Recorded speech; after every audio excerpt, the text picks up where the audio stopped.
Untamed is going to be untamed. It's going to be a little crazy. I want to talk to my people. I want to talk to my brothers and sisters.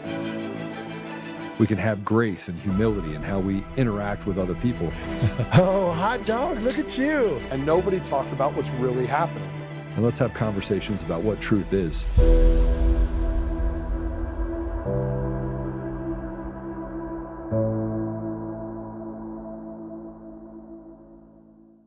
Well, welcome back. You'd be like, Joe, why are you eating and drinking while you're on the show? Well, some of us have to work. And then I got to work, and then I got to get off the work stuff and do this. And I've been really studying this stuff with Eric Coomer. And, but I'm going to tell you a little bit about what the show is going to be about today. It's going to be great. We're going to go deep dive into the fight for America's soul. Well, what does that mean? So we're going to have Pedro Israel Orta. He's a decorated CIA veteran. I've been hammering on CIA for, man, I'm not going to stop. I remember talking about USAID way back in the day.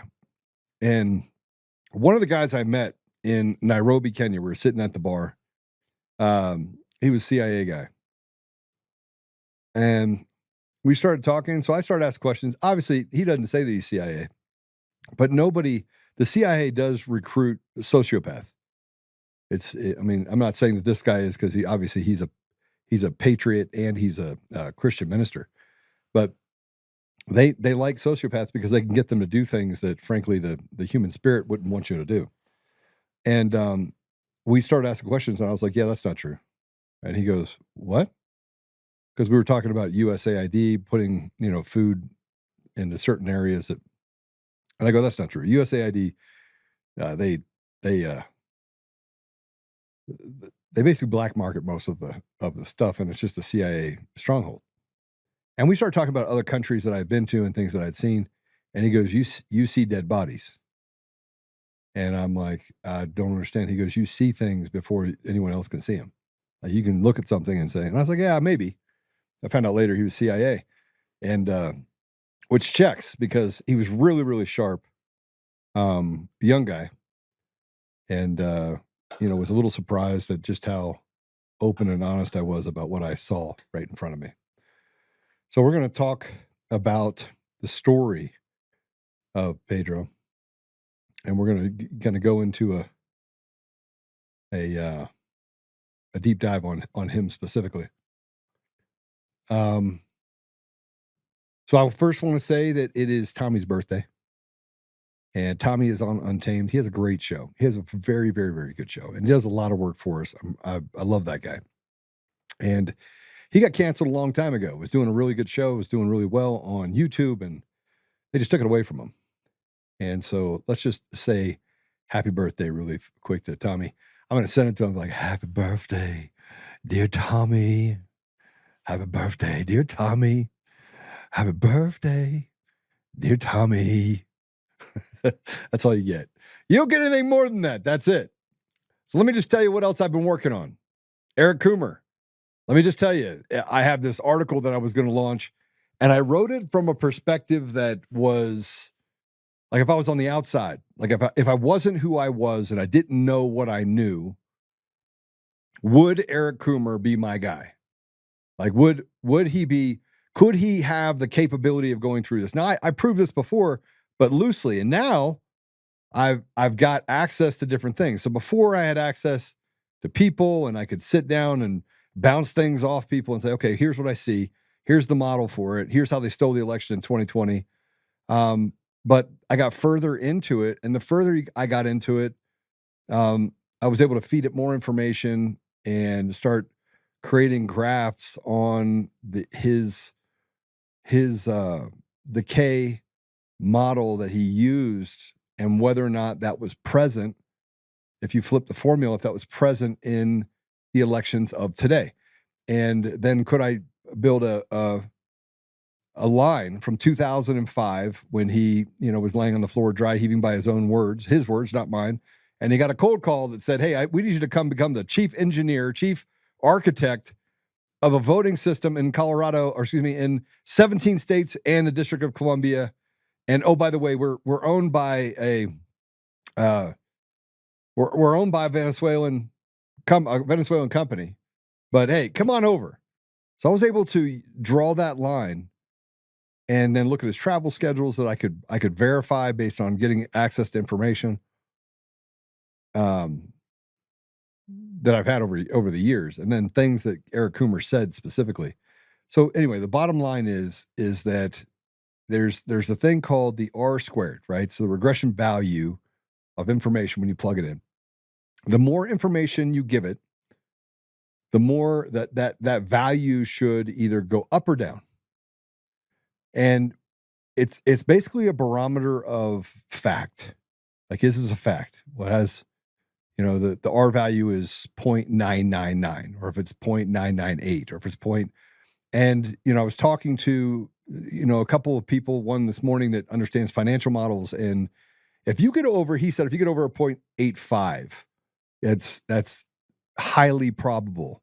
You get over a 0.9, it's hard to argue. It's almost impossible to argue. You get over 0.95, you got a lot of explaining to do. Now, the IRS uses this formula and uses this model methodology in order to catch people who are stealing money from the government. Forensic auditors, if you go to they'll use this same formula to figure out whether or not there's embezzlement or things happening inside of different company audits and things of that sort. It's used to catch a lot of people, right? Well, I used it to figure out, was Eric Coomer who Eric Coomer says he's not? And the answer is yes. And so, I got a paper that I'm going to launch today. You'll see the paper.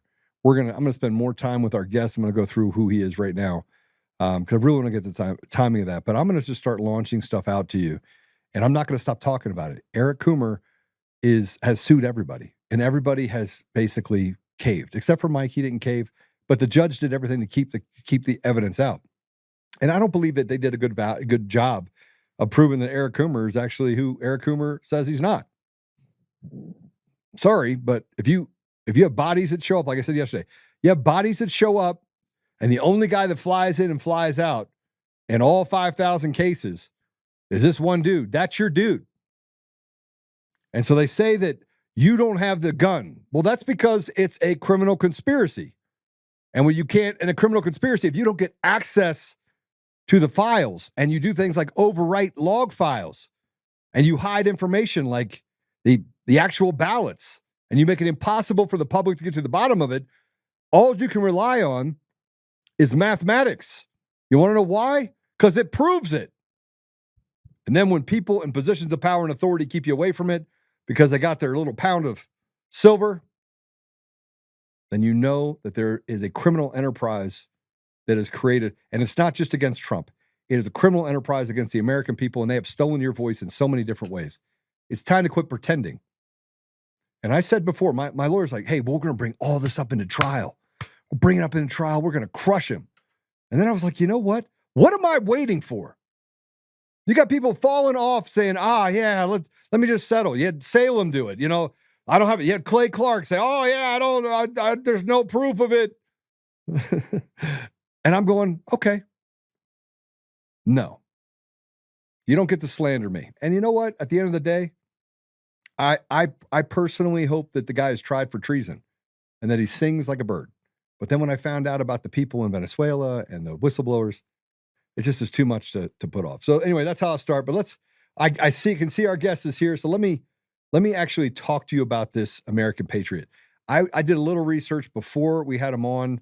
And we've been talking about the CIA, so I am going to give him a hard time about the CIA because I think that group was responsible for stealing the voice of the American people. But Pedro is born and raised in Miami to a Cuban exile parents. His life has been shaped by a fierce commitment to freedom, faith, and service.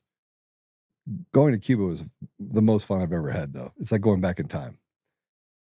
With nearly 2 decades, 2 decades in the CIA and military service in Iraq and Afghanistan, he's seen the best and worst of what goes on behind the scenes of U.S. national security.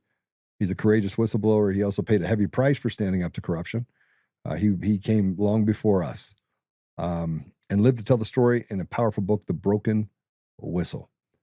He's a man of deep faith, a seasoned evangelist, and a passionate voice for integrity in both government and the church. Hopefully, he doesn't believe we should separate the two. From film production to frontline ministry, he continues to live out his calling with boldness. And so it's great to have him back on, or have him on.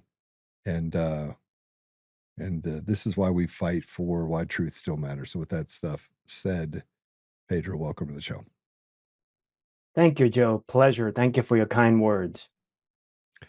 2 decades in the CIA. Can I just jump right into it? Yes, it was 18 and a half years. Yes, sir. Whew. Yeah. So I'm not a fan of the CIA. It's I believe that, I've seen too much, both sides, 6.5 years in the Middle East and Africa, learned Arabic, was in countries, saw the CIA do really bad things. And then got back here and I look at the elections, and for a large part, I spent a decade away from it, just running my businesses, not having to get involved in geopolitical anything. And then here I am, fighting again. And I feel like now I put the pieces together, and the thing that keeps coming to the surface is the CIA. Criminals in action, Christian in actions, could be both, could be corruption in action. There's many different ways to skin this cat, as they say. So during your time in the CIA, was it difficult being a Christian behind those lines? I mean, because there's a lot of things that happen that you got to make a decision. Like, is this the hill to die on? And you can't last 18 years in an organization like that without having to grit your teeth a little bit. I noticed something through the years. When I first started, there were a lot of seasoned veterans who were hired in the 70s and the 80s. And most of those hires were either prior military, prior law enforcement, had business experience, had life experiences. So they came in very seasoned as far as, being true professionals, having, in some cases, some of them had a strong moral compass as far as what is right, what is wrong. Through the years, particularly after 9/11, what happened is money got poured in, and they started just hiring people with very little life experiences. And, I saw a huge contrast. For example, I went in July of 2000. By July of 2004, I was already in Iraq. I spent 2 years working in Iraq with a lot of these seasoned veterans. I had an amazing set of leaders who knew how to manipulate in good ways the system to make things work. And what I mean by that is they were throwing people out in Iraq just like throwing darts on a board as far as problem solving. These leaders would move around the people and put them in the best position possible to maximize their capabilities. And fast forward 10 years later, I find myself in Afghanistan. And now it's like, my goodness, what have I walked to in here?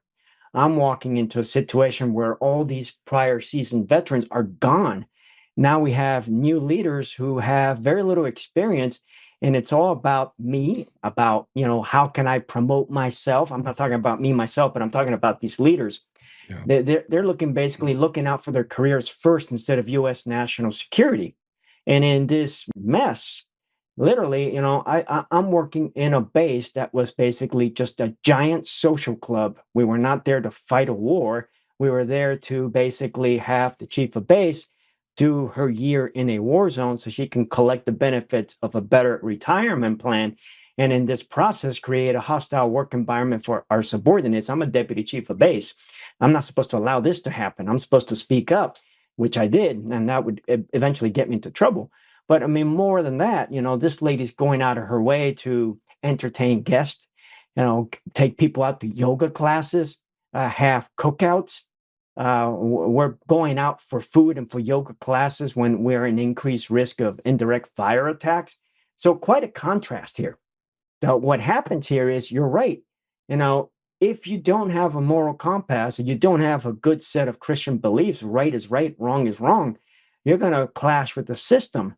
And whereas I was not clashing with the system when I was in Iraq in 2004, 2006, Now I find myself clashing with the system in 2014, 2015, because the culture had changed.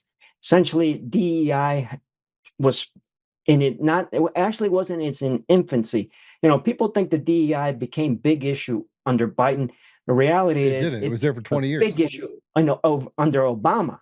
Yeah. Uh, so, I mean, I saw the effects of DEI. So, yes, it became troublesome for me as a Christian, or for that matter, someone who had a strong moral compass as far as what is right, what is wrong, to be able to work in this environment. And what you find is that a lot of people end up compromising their values and keeping their mouth shut, because if they don't, they will basically either have to quit or be chased out.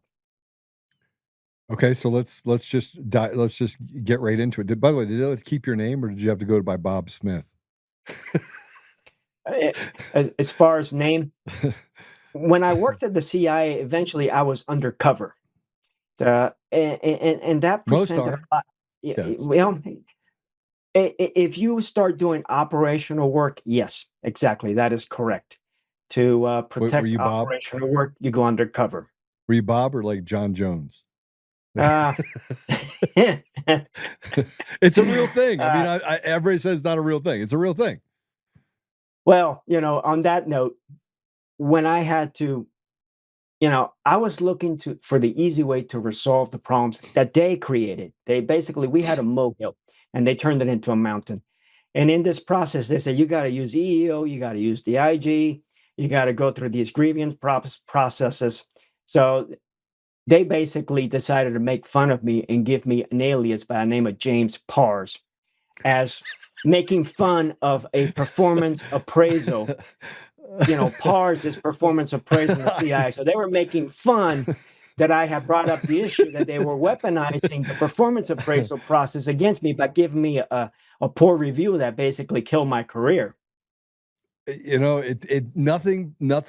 have put nothing past them, and you got to have a sense of humor about it. Just because, if you didn't have a sense of humor about it, you'd want to tear people's heads off, right? So, Well, I flipped it around against them. It's like, okay, you want to make fun of me with James Pars? Well, here's this lawsuit filed against you using the James Pars name. And actually, it was the attorney's idea to file the lawsuit, the Administrative Procedure Act, to try to compel them to do their job. I mean, if you what year was file that? What year was that? in 2015, when I ran into this reprisal situation, and they have no interest in resolving anything. A lot of these issues of whistleblower reprisal, all it takes is for two individuals to sit down, talk, and work things out and get things fixed. They don't. They just want to cover it up. So they gave me the name James Pars in 2015, and then in 2016 is when a lawsuit was filed. And that lawsuit basically was just trying to compel them to do a whistleblower reprisal investigation that, by law, when I turned in the complaint in April of 2015, by law, within 2 weeks, they were supposed to tell me whether they were going to open an investigation or not, if there was cause to believe that there were reprisals. So there were significant, there was an evidence trail. They refused to do so. And it wasn't until October of 2015 that they claimed that they were going to open an investigation. Yet for all of 2016, they wouldn't give us a response.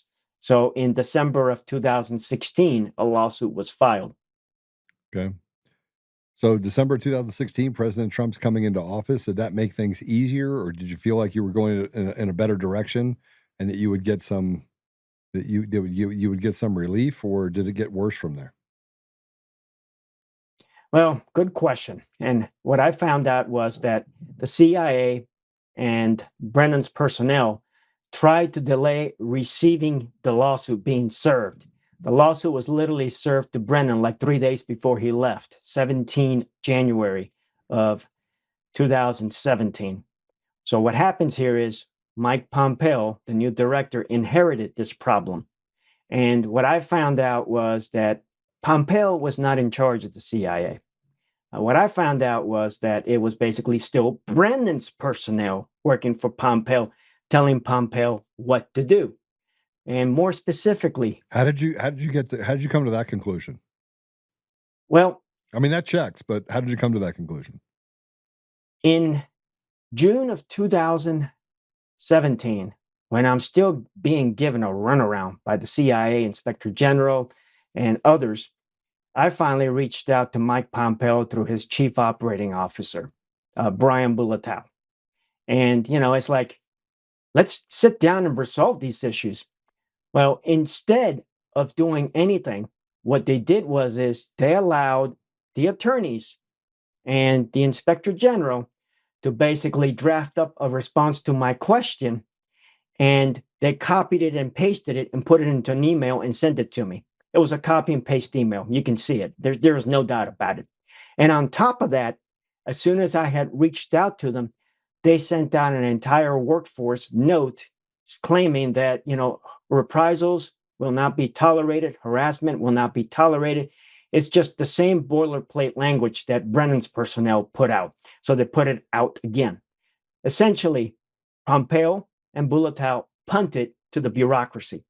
Now, I also found out that Mike Pompeo kept Brennan's chief of staff as his chief of staff, because apparently they were colleagues at West Point.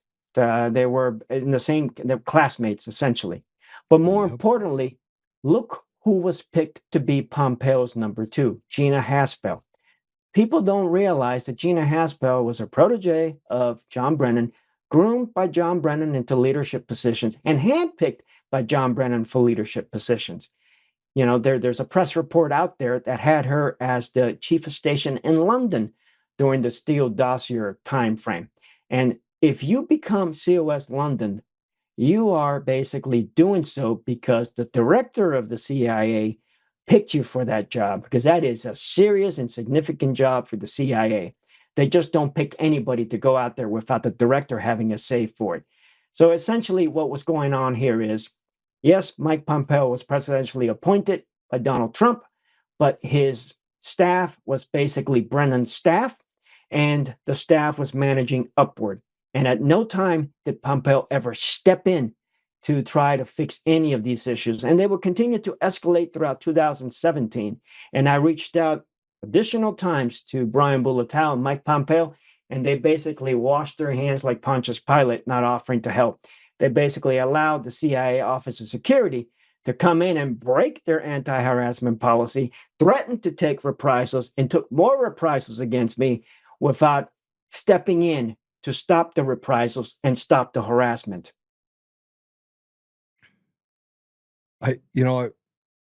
The story that you're telling is one that is heard so often, and it brings me back to this. It's not a conspiracy so much as it is a community, a fraternity that's been built that allows for these people to act the same way across the board and sweep things under the rug. So even if you do finally get to a place where you have justice, it takes so long to get it done that you find yourself that you probably heard 30 other stories. You probably heard 30 other stories like this up to this point of other people that they've done this to. I mean, you have the FBI whistleblowers, obviously they did it to them. The IRS whistleblowers did it to them. Anyone that came forward, they've done everything they can to soil their name. They tried to soil your name and take punches at you subtly and then probably not so subtly. And you wonder how they're able to get away with it in a system that is supposed to be designed to be just. But so how? So how is it the system is supposedly your friend until it's not, and then it acts with such impunity that there's no accountability? It's a long answer, and I'll try to be as brief and as short as possible. There are a couple components here. The biggest component here is the lack of congressional oversight over the intelligence community. And if you look at the intelligence community oversight issues, historically, it has always been the Democrats trying to hold the intelligence community accountable. But as soon as the Russia hoax came in 2016, 2017, all of a sudden now the Democrats became apologists to cover up for the intelligence community. You will also notice that historically, none of the Republicans, and I mean none of them historically, you can go back to the 50s, the 60s, the 70s, the 80s, the 90s, 2000, 2010s, and even now into the 2020s, have tried to hold the intelligence community accountable. The only ones, and there are extreme anomalies, are Devin Nunes in 2017. And look what they did to him. They basically forced him out of the HPSI. Lately, Representative Crawford, who is the House Permanent Select Committee chair, has spoken up and been a vocal advocate of trying to correct some of these Russia hoaxes. But we must take note that he has been in that intelligence community since 2017.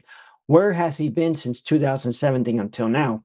So what my point is, Congress has been missing in action, and that empowers these agencies to abuse their powers, particularly in whistleblower reprisal matters, because now the second component is, yes, you have laws on the books, but these laws have no teeth. They're unenforceable, as I found out with the Administrative Procedure Act lawsuit. The judge basically agreed that, yeah, there's a problem here. And I understand you're trying to get your case resolved, but the law does not allow me to tell the CIA to do their investigation. On that note, I worked as an inspector general for the intelligence community on a team that looked at these reprisal protections and the implementation. Well, the reality is they didn't know what to implement. They didn't know the standards to use. They refused to use the standards, refused to use the timeframes. If you don't basically follow the timelines and the standards, you're never, ever going to substantiate a reprisal. So you have the IGs failing their due diligence of protecting whistleblowers. That's the other component. And the third one you might as well say is the lack of leadership from the leaders above these agencies. They never step in to help a whistleblower. They basically wash their hands like Pontius Pilate and dump it into the IG's hand. And then a whistleblower is left out on his own trying to fight this system. And in my case, because I was undercover, it really made things a lot harder for me because the CIA Office of General Counsel went out of its way to obstruct my ability to get a new attorney. And that had a significant impact in my case that led to basically the second wave of reprisals, and for that matter, never resolving my case. Wait, why did you need a new attorney? The first attorney I had was more of an employment type attorney. And this case was turning into a serious national security issue with more than just employment related matters. This was a serious issue with the implementation of the Presidential Policy Directive 19, which is what protects intelligence community whistleblowers. And this attorney was well connected at Capitol Hill. So he would have had the Capitol Hill connections to try to get some traction on this case. That's why I needed a new attorney. And the CIA knew that. So they forcefully fought me tooth and nail to stop me from getting this attorney. And the worst thing about this is they finally approved this attorney after I was fired. And when the attorney finally reaches out to them, they have the audacity to tell the attorney he was fired, so we have nothing to discuss. What did they, I mean, so what did they ultimately fire you for? Well, what happened here was the Office of Security investigated me as a threat to the workforce. The two investigators who I spoke to clearly told me, you are not a threat to the workforce. How can we help you to resolve this case? And at that point in time, I told them what I needed. I needed approval for a new attorney. I needed to find out what is the status of the IG investigation, because the IG claimed they had investigated, but they wouldn't give me any details. And there were timelines for me to file an appeal, because if I missed that timeline of an appeal, I would have no right at all to have a second level appeal in that case. They were refusing to do those two things. So what happened here is the director of security sends in one of his deputies to talk to me in a private meeting with another security official. And they basically threatened me, hey, be happy you have a job. You've been too vocal about these issues. You need to shut up. Like telling me you're going to lose your job. At that point in time, they were also accusing me of potentially trying to be a threat as far as leaking classified information. But like I told these people, this is all basically administrative issues. There's nothing classified here. So they were threatening me as far as, being a threat of leaking. Add to that another dimension that they said I became hostile to the investigators in the meeting that I had with them, which is not true. I mean, were you hostile to the idea that you were basically getting railroaded? I mean, you sound like you were. Sounds like you'd be upset. I'd be upset.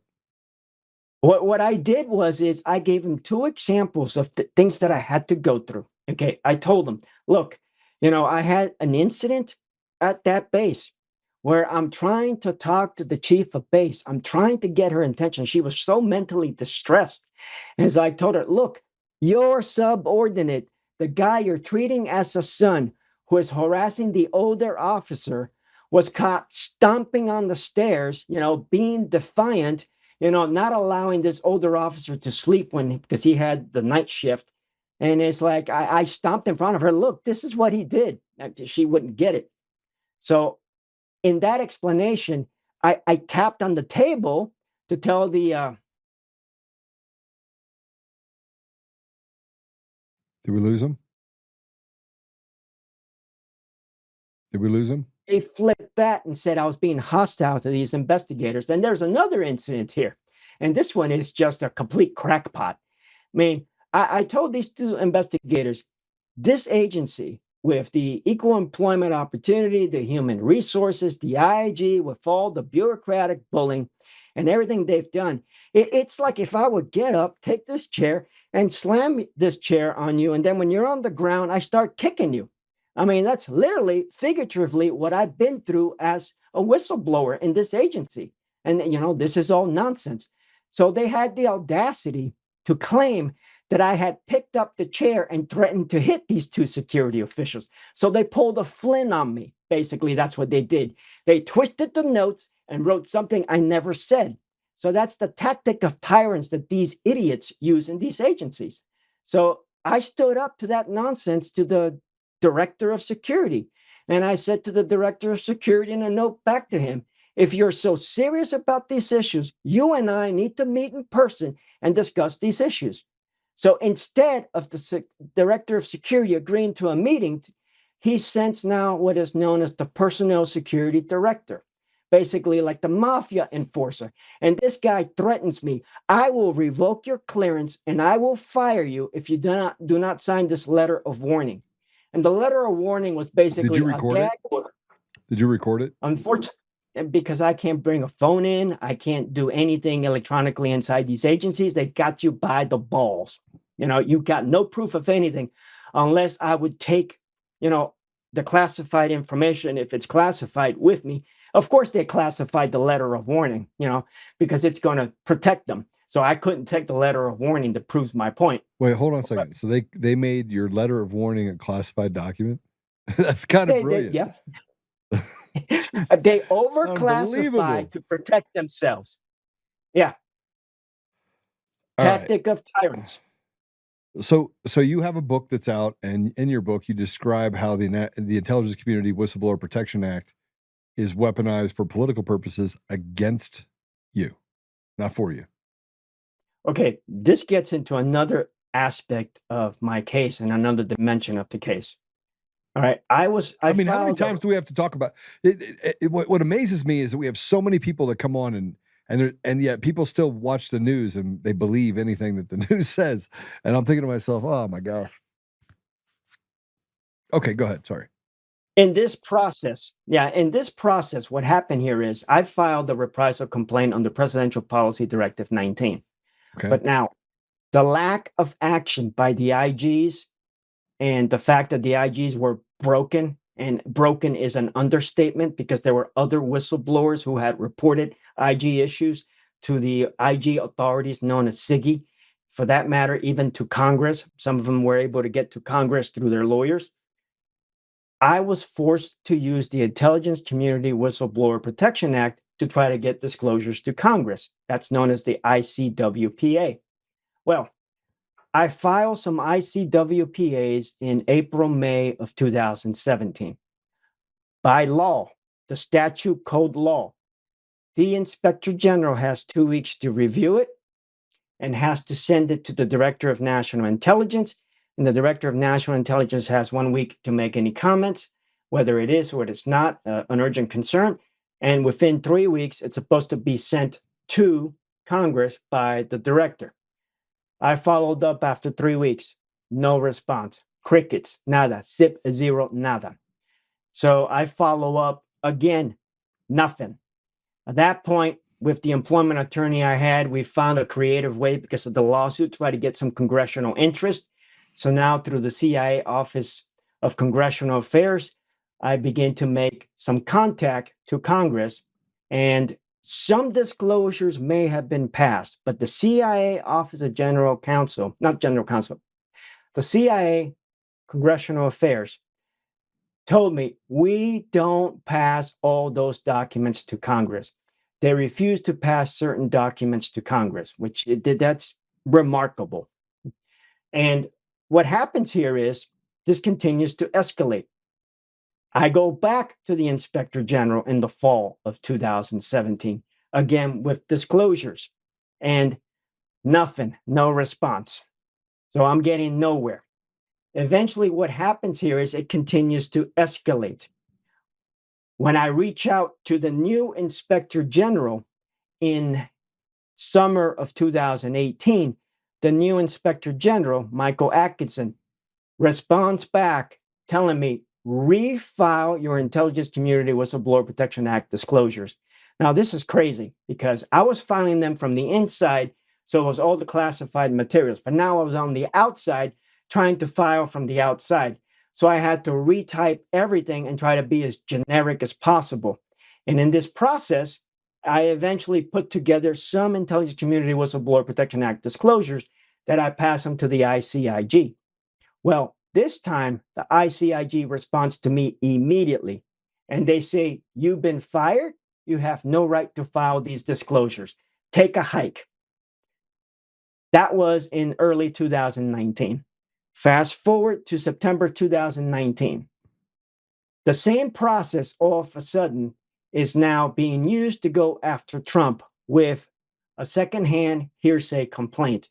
The form I got required firsthand information. You couldn't go with hearsay information. You had to have firsthand credible information. And it's very clear that it has to be about intelligence activities under the authorities and funding of the DNI. And when I saw what was going on with President Trump in September of 2019, I clearly saw what it was.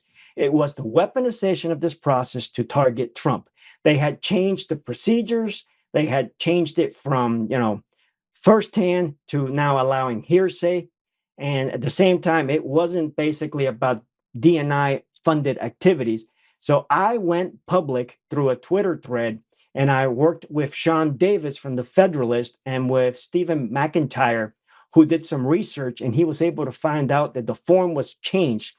So Sean Davis put together an article based on the information that I publicly revealed, and that Stephen McIntyre was able to track down that it had been changed. So that became basically a blockbuster story that turned into a firestorm in Capitol Hill, with Congress going after the IG, demanding to know why did they change the processes in this particular instance. So it very convoluted, a lot of details to this. Okay, so you had a whole text thread that you did, or a X thread, Twitter thread in 2019, September 23rd, 2019. Do we have that? And it kind of went crazy. I mean, they were like, what is going on here? So tell me. Thread.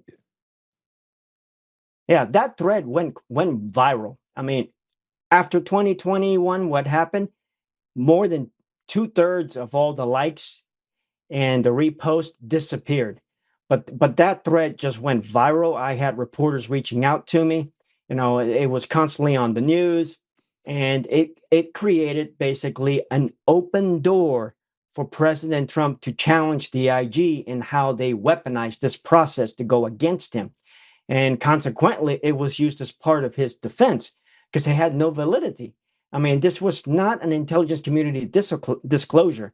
So this so-called whistleblower was not a whistleblower. Unfortunately, because of the hatred for Trump, the left grasped onto it and anointed this whistleblower as if he's the holy grail of all whistleblowers. It's believed to be Eric Ciaramella. But eventually what would happen here is, because of my disclosure that they had weaponized this process, new whistleblowers came forward, and this is believed to be the Vindman brothers, the Alexander and Eugene Vindman. Yeah, that ran for office. All right, exactly. So it is a fraternity of just shit people. I mean, that's what we're talking about. An entire government filled with people who have no business maturity, no intelligence. I mean, it feels like Con Inc. It feels like the Bannon and the Julie Kellys and the just these crappy people on the outside that were on the inside, kind of all working together to create massive problems. You have a movie. I do want to get to this part because I think it's important. You have a movie that's coming out. It's a documentary that's coming out, correct? The documentary Deep State Gangsters is out, and it's available, and it features 3 other whistleblowers. It features John Kiriakou, Garrett O'Boyle, and Nate Kane. Yeah, so I know Garrett, and he's probably one of the most trustworthy, just amazing men I've ever met. So with that said, we have the trailer. Can we play the trailer? Absolutely. The trailer? We're ready to go. We can play the trailer? Yeah, you do. It's on the page. Literally, it's on the page. Yeah.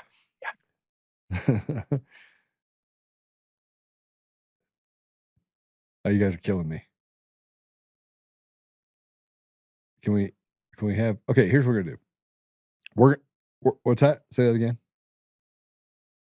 They're trying to talk in my ear. I don't know if you can hear. There's a link on my webpage for the documentary that has a Google Drive. Yeah, I mean, if I got to it, I know it's there, right? So I just I'm trying to. They can quickly download navigate. Yeah. If you go to look, it's inside of the Signal. It says book and movie. You'll have the book first, then the movie second. There's a thing that says Pedro. You see it? All right. Okay. Here's what I'm going to do. I'm going to quickly go and I'm going to give a shout out to our sponsor, which is Goldco. You can go to untamedgold.com. I am very proud that they actually support our show. And I got a couple questions yesterday, so I do want to tell you, Joe, what happens when one of the questions that came up is what happens when gold goes down? What happens when your stock goes down? Stock goes down, gold goes down, gold's going to go up. You don't know why it's going to go up? Because I believe that the stock market's hit a ceiling. They've manipulated that like they've manipulated everything else. And when you start seeing the wealthy start putting money on the sidelines, you know things are about to get shaky. They're not going to lower the rates because they want to create instability, and they're doing it. So if you want to know what it looks like, it's really simple. Go to Zillow.com. Go check out how many pre-foreclosures there are. Right now, we're at a record high in nearly half the states that are out there, which means we're going to have some sort of correction on what the dollar's worth. Well, that's already happened before, and they pumped in trillions of dollars over the Biden administration's time. And frankly, over most of the left and the right's time over the last 25 years. So just go to untamedgold.com. You can actually call as well if you want, which is 844-960-GOLD. And just get the packet. Just get the packet. You get 10% off or 10% in addition on silver.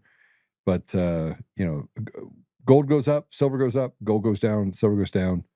Put your money in it. And over time, you're going to make a killing on this resource. So it's been doing it for 2,000 years. It's never taken anybody in the wrong direction. So untamedgold.com. UNTAMEDGOLD.com. Okay. Do we have this? Do we have the movie yet? All right. Let's play this. It's just 2 minutes. Check this out. This is the trailer. Angry that I have to be here to testify about the weaponization of the FBI and DOJ. Your problem is you think this is about justice, and it's not about justice. It's about mitigating damage. There was a deep rot within the FBI. They said that the FBI suspended me in order to financially devastate us and leave us stranded in a new city without any support. What ultimately kind of was the final straw for me was I got poisoned twice. The Justice Department and the FBI, they don't get promoted by not charging you. They don't get promoted by not ruining your life. Look, everyone, we're getting more January 6th subjects. At this point, if the worst of the worst haven't been arrested, like, what are you doing? With FBI agents being taken off child sex trafficking cases to SWAT people's houses. I think we all know, James Comey, that you're a great storyteller because you made up the entire story about Crossfire Hurricane. As far as the allegations of CIA hacking into Senate computers, nothing could be further from the truth. We wouldn't do that. They were hell-bent on destroying me. It didn't take very long, maybe 4 months, before the FBI ended up raiding my home and began a couple of years worth of retaliatory harassment. Several FBI whistleblowers that call themselves the Suspendables. It was as if my name was toxic waste. A lot of them are having trouble making ends meet and taking care of their families. And that's one reason, of course, why the FBI and Department of Justice are punishing them. To set an example, I would have to fight communist-like totalitarian tactics, particularly working for the Central Intelligence Agency, where I'm supposed to defend and protect the Constitution of the United States. Instead, I was supposed to defend and protect the bureaucracy first and foremost. if any of you are thinking of blowing the whistles, look at these boys. They can't feed their families anymore, so think twice and you better fall in line.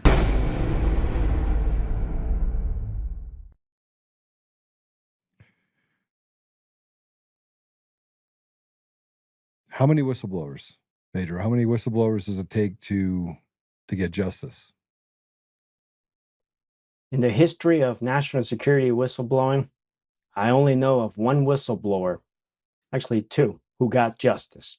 And both of these cases are an extreme anomaly because if it wasn't for Charles McCullough, who was the IG for the Office of Inspector General for the Intelligence Community, both of these would not have gotten justice. One was a personal friend of his, and the other one got justice because Chuck McCullough was a strong supporter of whistleblowers. Additionally, at that time, Daniel P. Meyer was working as the whistleblower ombudsman for the ICIG. Yeah. So just two whistleblowers out of dozens of national security whistleblowers. In some cases, some of these whistleblowers have cases out there for more than 10 years, 15 years. In my case, I'm going on 12 years, 11, 12 years. And, I've had the second wave of reprisals were never investigated. And the IGs had no interest in investigating. And based on what I know, I have no confidence in these IGs investigating.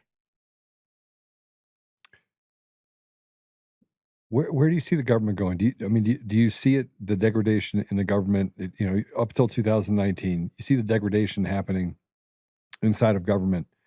I mean, when you got in, you thought you were doing a greater good, I assume. I assume you went into it with the idea that you were going to serve your country and do great things. People go in with noble intentions, and what happens here is you become one of them corrupt to go up the ranks and become a senior executive, or you basically retire in place, keep your mouth shut until you can retire, or for that matter, you resign, move on, and go somewhere else. As far as, where do I see this going? This is a problem that got here by decades, and it's going to take decades to fix. And what I mean by that is we would need Trump, obviously, to complete his term and for another Republican to come in for, 2 consecutive terms, followed by another Republican with 2 consecutive terms. And it literally is going to take, 16 to 20 years to try to reshape these institutions if they try to basically maintain these institutions the way they are and try to basically change and shift personnel around. But you just don't change the culture of an organization overnight. So consequently, this is not going to get fixed under this Trump administration. There's just no way. If it doesn't get fixed under the Trump administration, does it ever get fixed? Well, what happens here is people don't realize this. If we don't elect another Republican after Trump's term is over, we could have a situation where now we have a Biden too on a retribution tour who is going to flip these agencies again around to target and weaponize it against Americans who basically are not in agreement with their political disposition. And we potentially could have a more serious situation that what we witnessed in 2017 to 2021 before Trump came in. Okay, so let's just ask the question. Who comes after Trump? Who do you think takes the reins after President Trump? because what I see happening right now is largely kabuki theater. And I think I've had enough of both sides. Left or right, doesn't matter. They're all they're shit, right? They're just shit. You got Kardashian Patel in the FBI seat. I mean, that guy's he's shit. I could walk down the line. I could walk down the line of all of them. Dan Pongino, Mr. Paper Tiger himself. Nothing gets done, right? The DOJ kind of drags its feet. We have AUSAs across the country that are standing in the way of us getting to the bottom of corruption. One case being in Colorado, where they could arrest the governor, the attorney general, the secretary of state. They could go all the way down and wipe them all out. I'll wipe them all out. In one fell swoop, they would have nearly every Supreme Court justice in Colorado, about 7 or 8 different judges in Colorado, the governor, the secretary of state, and the attorney general, all in one indictment be done. And they literally sat on it. And so I look at what's happening in our government, and I look at even Con Inc., like the Steve Bannons of the world, and the Kelly, Julie Kelly running, interference for the people that just got fired by the FBI. Pedro, I don't see any way out of this. I don't see, other than us just saying you're all evicted, get the out. What are we doing here? Like, what are we truly fighting? Because it's ridiculous. We debate the ridiculous, and then we get into politics and the government, and you got to debate more ridiculous. And you got judges that run interference and cancel cases and stand up people like that are stealing the voice of people. And it's just one big corrupt group of people. We have serious political problems, and these are not easily resolved.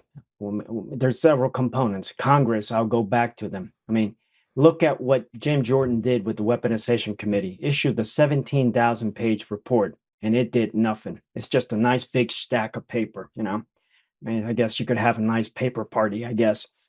Congress feckless, and that's one of the serious components that needs to be fixed. Republicans need to step up to the plate and use their oversight powers to rein in the abuses of power by the executive branch. If Republicans don't do that, we're never going to fix it, because a president can only do so much. Yes, he's the chief executive. He's the head of the executive branch.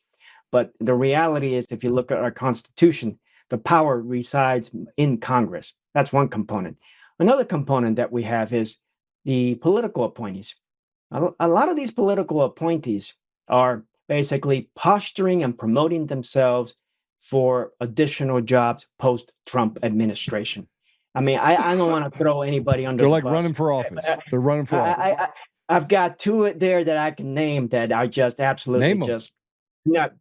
I mean, just last week or the week before, there was Kristi Noem on her horse. This is the first time I ride an Argentinian horse, riding down the forest. I mean, clearly she's got political aspirations. We need people who are going to be like Tulsi Gabbard, rather than shine on the cameras. Look at me. Look how pretty I am. Look at what I'm doing.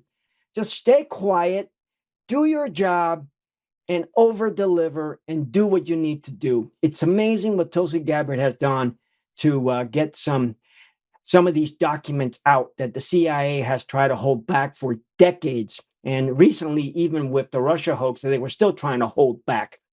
So that's an issue. But the Russia. So I know as a leader, I know as a CEO, right, that there were times in my life as running a business, it just happened to me. I mean, I just had a massive betrayal happen inside my company, massive, right? And the people that did it are acting like that they didn't do it, that they didn't betray me, right?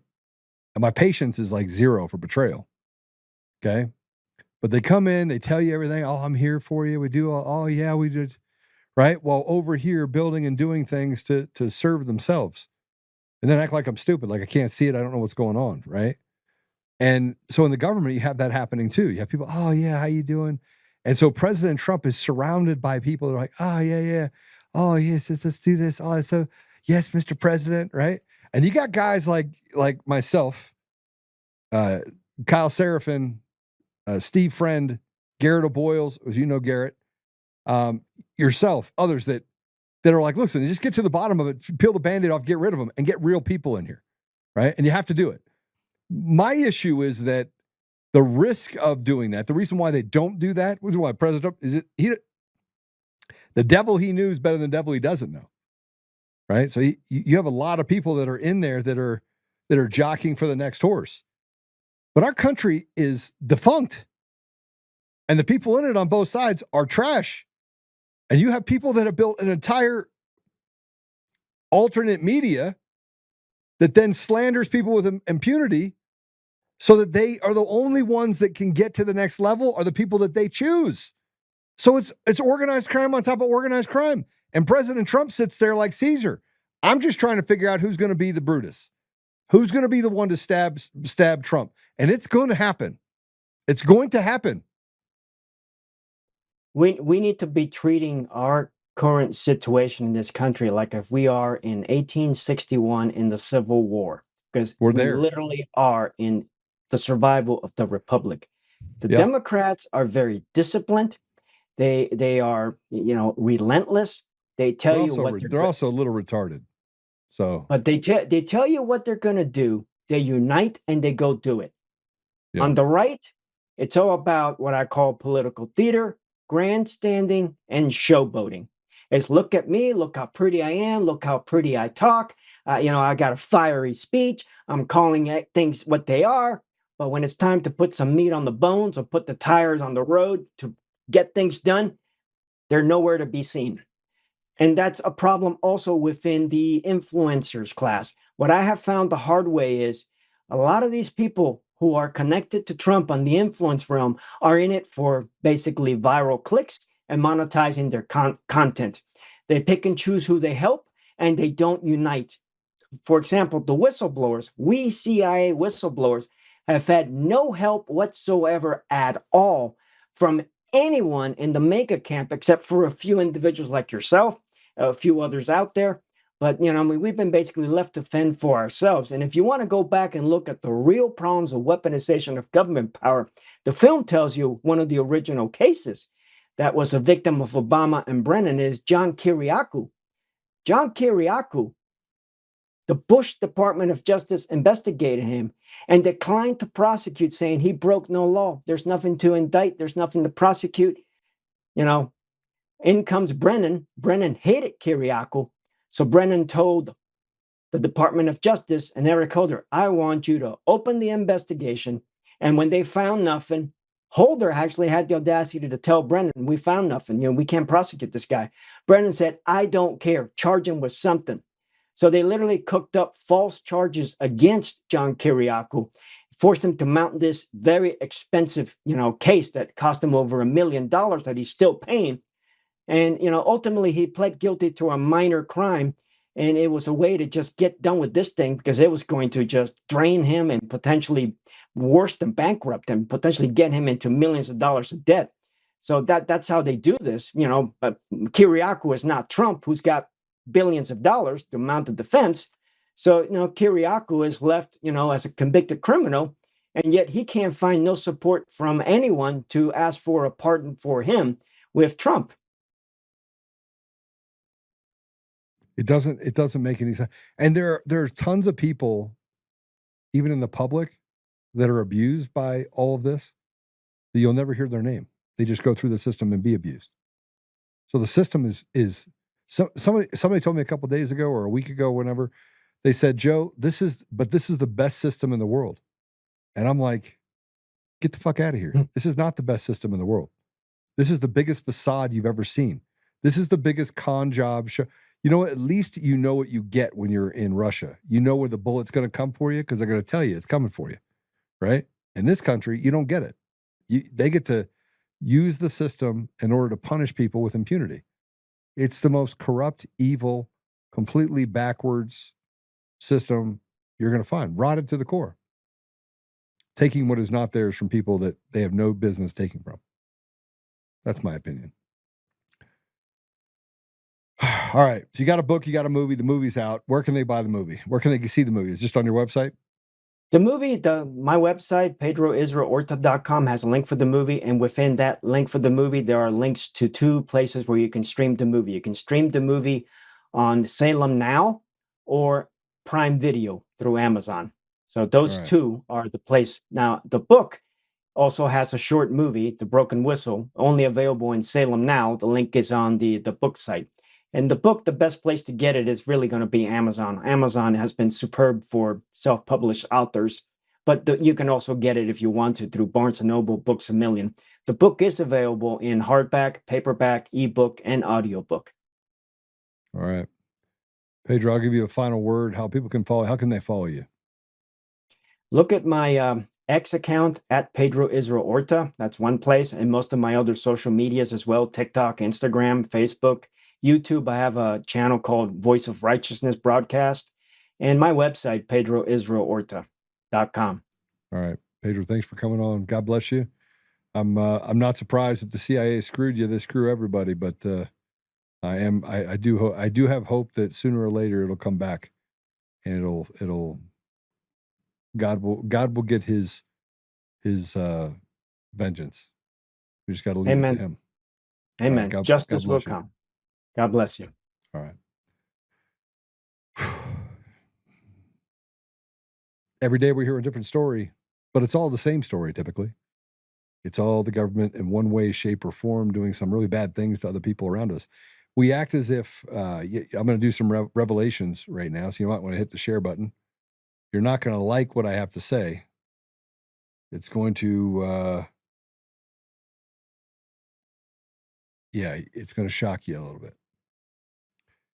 So let's just start here. You ready? We're going to go to a quick commercial break. And then when we come back, I'm going to talk to you about Con Inc. Yeah, that group that likes to stand together while doing really shitty things to a lot of people. The Julie Kellys of the world. I just found out that somebody went after Roger Stone. They're like, oh, we don't like Roger Stone. I'm like, how do you not like Roger Stone? But, we're gonna dive into some stuff. Somebody told me, Joe, you're not gonna have any friends left by the time it's done. Nah, see, none of these people were ever my friends. They were never my friends. You don't betray and screw people that are your friends. It's why I got people in my life that have been in my life for 20 years. Right? People stay in my life when they don't screw me, I don't screw them. And I said it to one of my friends this morning. I said, look, if you could call me at 1:00, I said it to a guy that I have not been friends with for very long, just a couple years. And he's like, yeah, I hate people. And I was like, that makes sense. I was like, well, I don't know how we became friends. I think I don't know what I said to that, but he goes, here's what I want to tell you. You could call me at 1:00 or 2:00 and you'd need me there by 6:00. It doesn't matter what I'd have to do. I'd be there by 6. I'm 3 states away. I'd find a way to get there. Even if it cost me $20,000, I'd find a way to get there. You want to know why? Because I am my brother's keeper. All these porky pigs out there that walk around that said, oh, Joe, you can't, don't cut it off. No, we're going to go straight at it. And I don't care who comes for me. You don't think they've already come for me? 7,000 articles writing and slandering me while putting that piece of shit Eric Coomer on a pedestal? No. And here's the other thing I will say about this before we go to a commercial break and we come back, is that Eric Coomer committed a crime, several crimes, best I can tell. And as a result, he now is trying to take $90,000 from me. So he is actually using the law to come after me, to stop me from speaking up about the crimes he committed. I keep thinking about it more and more. And so there's going to be some stuff that happens over the next couple of weeks. The lawyers are going to, and I think that his lawyers might be guilty of it as well, because I know that they know about this. See, they in the hearing with the judge, he said some things. The lawyer said some things when he was on the stand that I was like, oh. He even told me about someone that he hunted down that knew about the video of Eric Coomer. So I know there's a video out there somewhere. I just haven't been able to find it, of him talking about and bragging about stealing elections. So we'll be a commercial break. When we come back, we're going to get a little frosty. So stay tuned.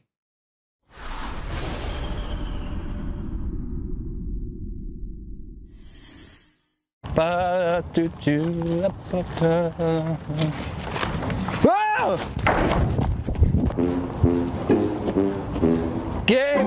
Gabe!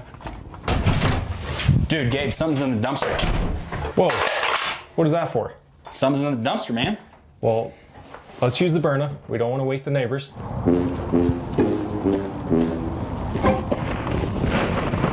Freeze!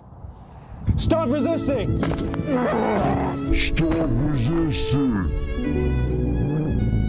If you're looking for a less than lethal option for self-defense or keeping pests out of your dumpster, then check out Byrna at DCF Guns. Visit us at our 3 locations in Castle Rock or Colorado Springs, or visit us online at dcfguns.com. Come join the DCF family today, where we keep the range hot and the deals hotter.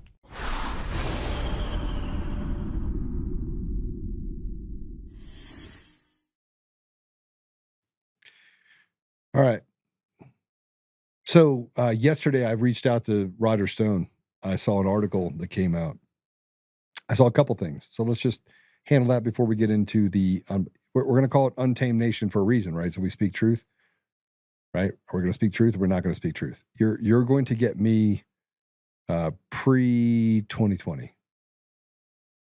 So I'm just, I used to just do what I did. And people liked it because they're like, oh, there's Joe. He's just being Joe. Then I had to calm down and not calm down. And then I liked helping people. I like playing football on Saturdays with gang members. And even people that are struggling, I like to help them because I get to choose what I do and how I help people. It was great. But I also would call a fat kid fat. And I got away with it because I was like, look, man, care about you. Stop being a fat kid. Let's go over here and get you some celery. Maybe put some peanut butter on it. And you'd go, that's kind of rude. Well, nobody ever said I was rude. Because I just told people the truth. And sometimes truth is really hard to swallow. And when I got involved in all this stuff about, COVID, it was all, these people were retarded. So I think single-handedly, I brought back the R word. You want to know what I brought back? I brought back the R word. And recognizing that people are really ugly on the inside. So even when they walk around, they smile on their face. They're trying to figure out a way that they can slit your throat. That's the whole thing about being a politician. So last night I was with my friend Gordon, and I said I'm gonna run for office. I think, or he said it's a good thing you're not running for office. And I looked at him and I said, he goes, you can't run for governor. And I said I could win. If I ran for governor of Colorado, I'd win. And he looked at me and he goes, Joe, you just couldn't. It would take too much of a toll on you going out. I just don't. And I was like, listen, we need more men to run for office who care about the people in the community. And one of the reasons why they're scared of me and they do this stupid shit that they do to, swat me and keep me from speaking. And have their little fraternity that calls and says, hey, just make sure that nobody finds Joe Altman. It's a real thing. The reason why they do it is because I want to talk about what really bothers people and what people is hurting people. So yesterday I reached out to Roger Stone. I said, hey, listen, I heard about the fat man that did some really bad stuff to you. And he sent me something that I thought was interesting. Whew. You guys are not going to like me after this. I'm just going to tell you right now. Some of you are not going to like me. I might be a self-fulfilling prophecy that I knock myself off after I get done with this. Yeah, I'm doing it right now. See if I can find it. Boop. See, Roger Stone.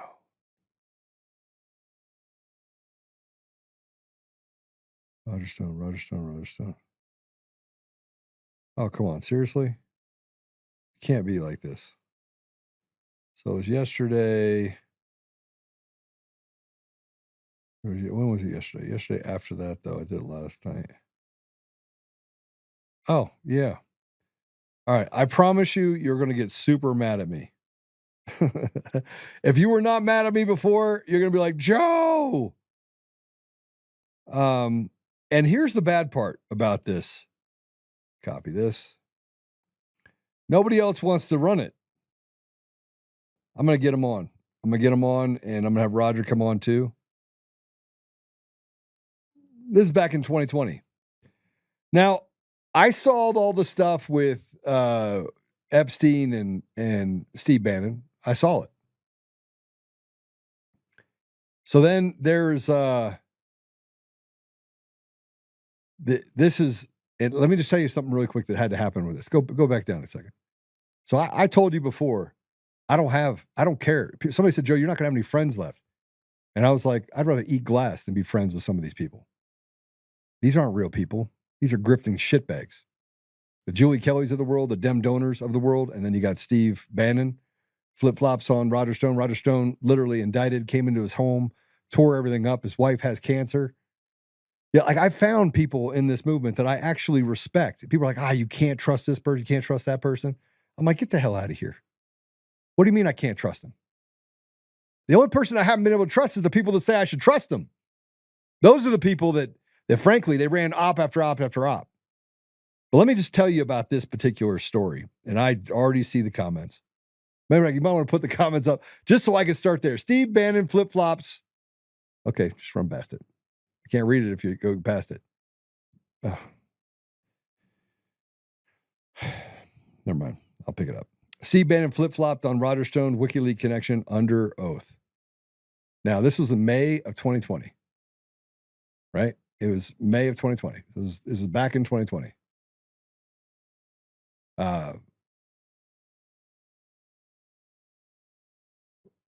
Fuck Steve Bannon. I'm just going to tell you right now.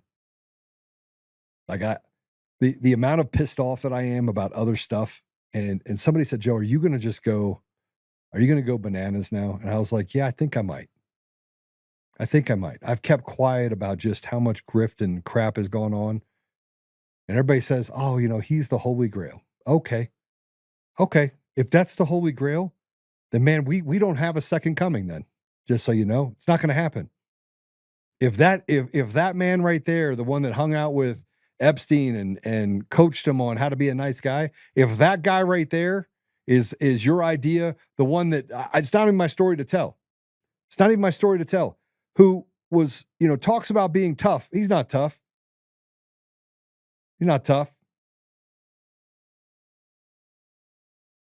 And if I could tell you how many times during the times with Lindell that he would call up screaming and yelling at Mike and calling him all sorts of names, man, I couldn't even, or what he did to me when I took over the thing when, what's the other little midget's name called? Brandon House. When Brandon House basically in the middle of the night turned the lights off and left, and I had to rebuild the entire system over 30 days. See, I did everything that a real man would do to protect other people. I did all of those things. This guy didn't. Oh, do I want jail for a subpoena? Oh, yeah. Yeah. So he's a tough guy.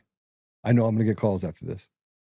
But I saw this thing from 2020 that I never saw before. Let me read it to you. Former White House strategist Steve Bannon gave sharply contradictory accounts under oath to discussions with convicted felon Roger Stone about WikiLeaks. A review of official records by the Post shows. On January 16, 2018, roughly 5 months after he left the White House, Bannon told members of the House Intelligence Committee repeatedly that he and political operative Stone had never discussed WikiLeaks or its boss, Julian Assange, at any time during their relationship. The testimony, part of Rep. Adam Schiff's Russia investigation, was declassified and made public on May 7th.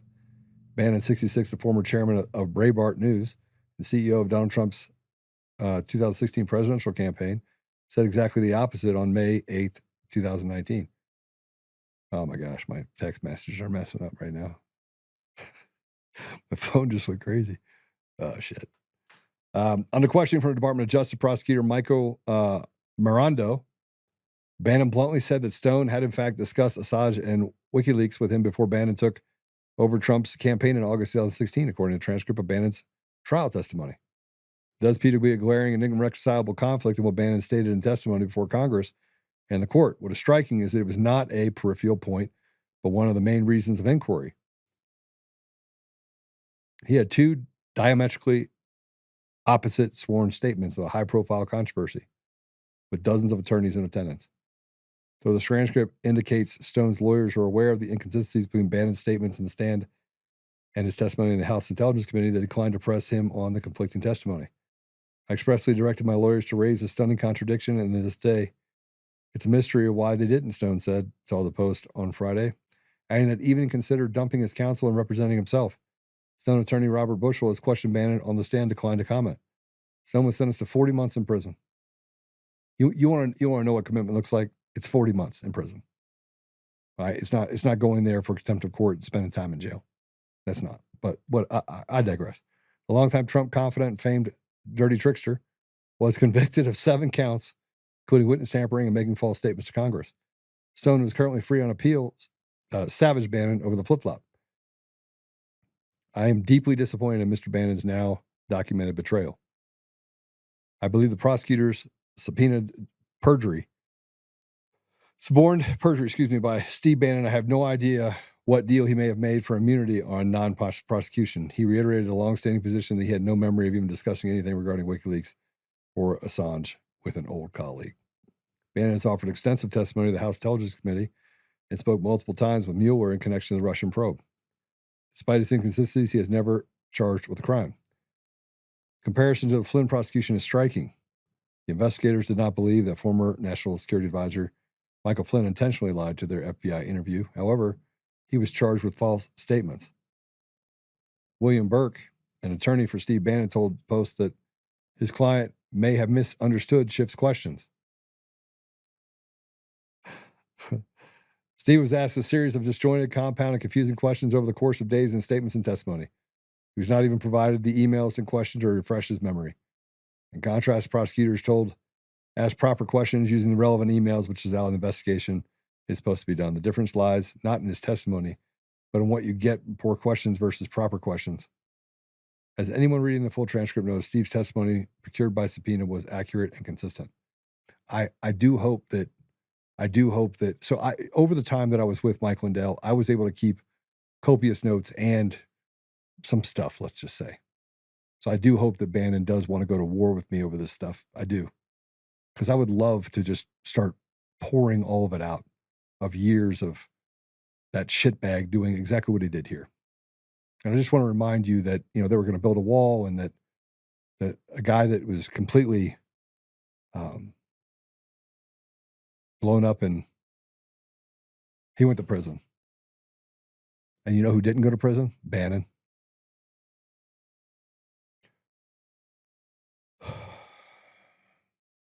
Yeah, you said Steve. Steve was pretty tan when he got out of jail. Yeah, I did see that. I just don't care anymore. You know what? I had a great conversation with my friend this morning. He says, Joe, you know what? If you're going to pick a horse, pick a horse. I picked one. I picked my horse. It was President Trump. I've remained faithful for 5 years. I've seen people do shitty things to me over those 5 years. The betrayals just rolled in, and I put up with it. I mean, you had Lynn Wood that called me and asked me to do something, and then I found out about stuff, and then Patrick Byrne, I just questioned him because we got off on the wrong foot there for a minute. And then I was like, because people get surrounded by other people that are doing things for their own deal, and they want to push people away. Patrick Byrne's one of the few people, and through all of this, that put his money where his mouth was. I put my money where my mouth was. It's the simple thing that if you're going to put something at stake, then you have my respect. Patrick Byrne did that. He continues to do that. And everybody's like, oh, he has CIA connections. Well, let me just tell you something. I don't care. I don't care if he has CIA connections. I mean, I'm interviewing CIA people, and I'm telling them right up front, I don't trust the CIA. I think they're total trash. But you got to believe that in this deal, you're going to find out real quick whether or not you're dealing with a CIA agent that's a good person or a bad person.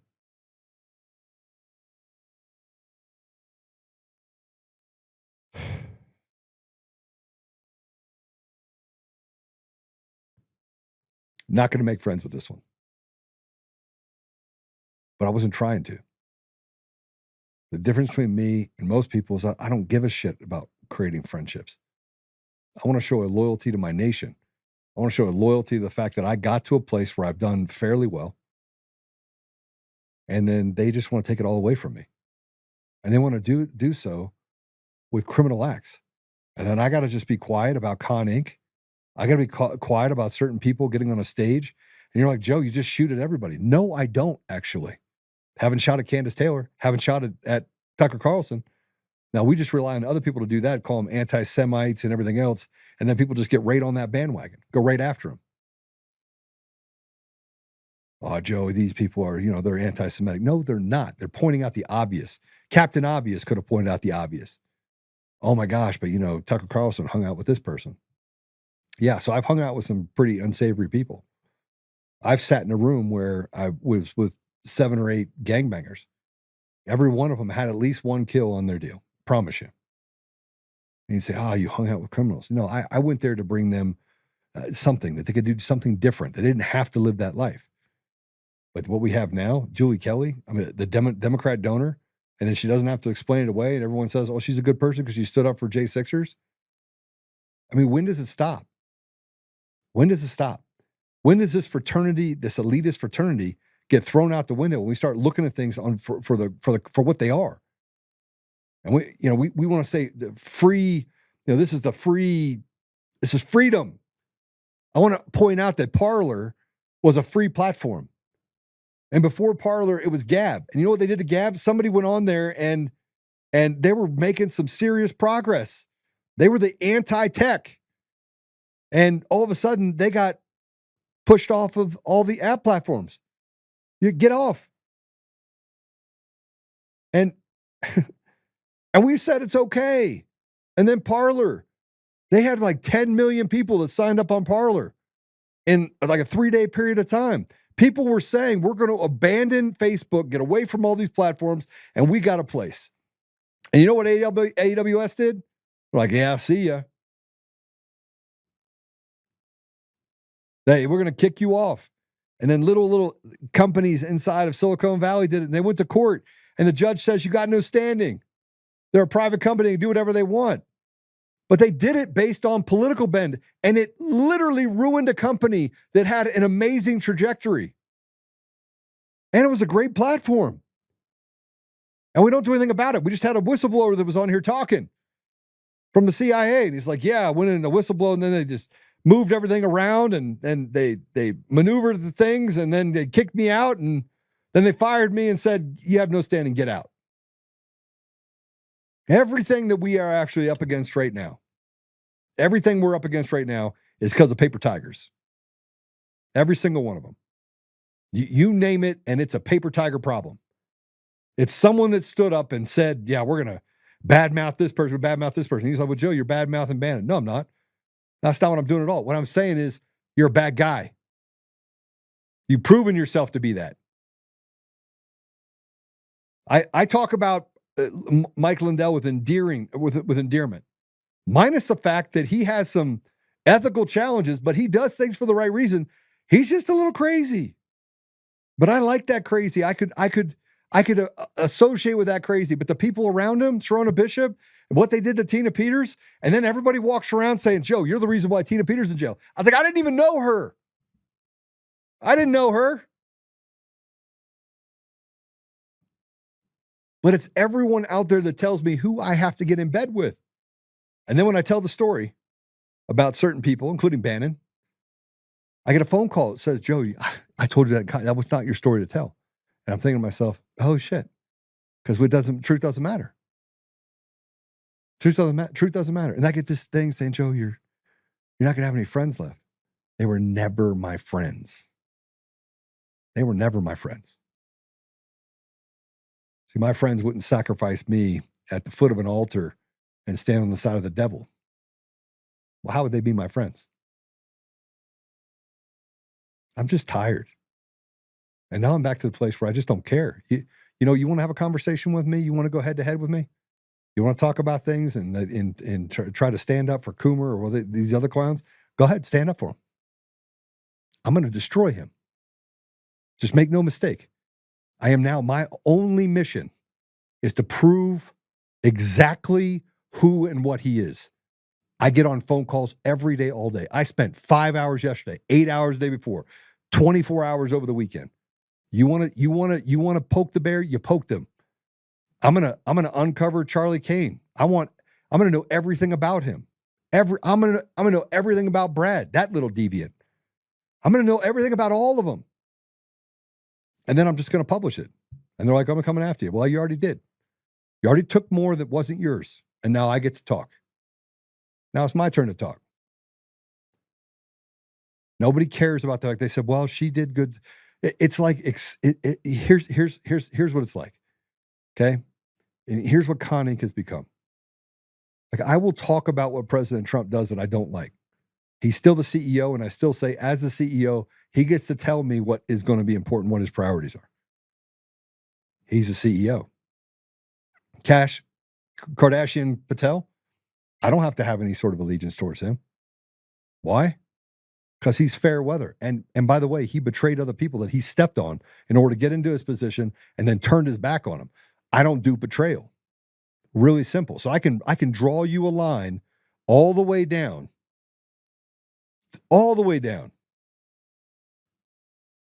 on every single person that I stay connected to. Every single person. And you know why? Because they're either a good person or they're a bad person. That's simple. And when you betray me, you're out. Like, well, I did so much for you. You know you didn't. You did for you. You betrayed me. Now you get out. And when you step on other people, you can't be in my circle. It's really simple. Lynn Wood couldn't be in my circle. You want to know why? Mod Trend. I pray this doesn't consume you. It's not going to consume me. My job is to speak truth to you, and I have held back my tongue in so many different ways. Shouldn't I tell you the truth? And am I guilty also of hiding some of the truth? And frankly, I don't want to sit here and pretend that it's just going to be okay. And that these people are going to lead you somewhere, because they're not. There are some good ones. I actually like Roger Stone, right? I like him a lot. I think he's a great guy. There are other people I don't dislike that I find hard time not liking that I actually like. The Big Mig guy, Lance, I like him. I actually like Pete Santilli, even though I want to punch him in the face sometimes. I think he's, yeah, Linwood is a wackadoodle. You're right.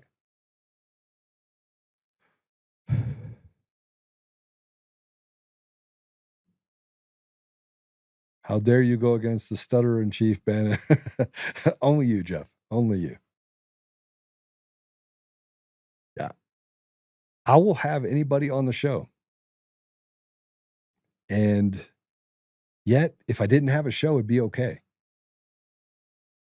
You do understand that, right? That I don't chase this. I do this because it's therapy for me, and I believe that the message that I put out there is important, and it instills fearlessness, courage into others. And just like this gives me a place to where I can just talk about things that are happening and try to make sense of geopolitical environments, I believe that does for other people as well. So I'm serving.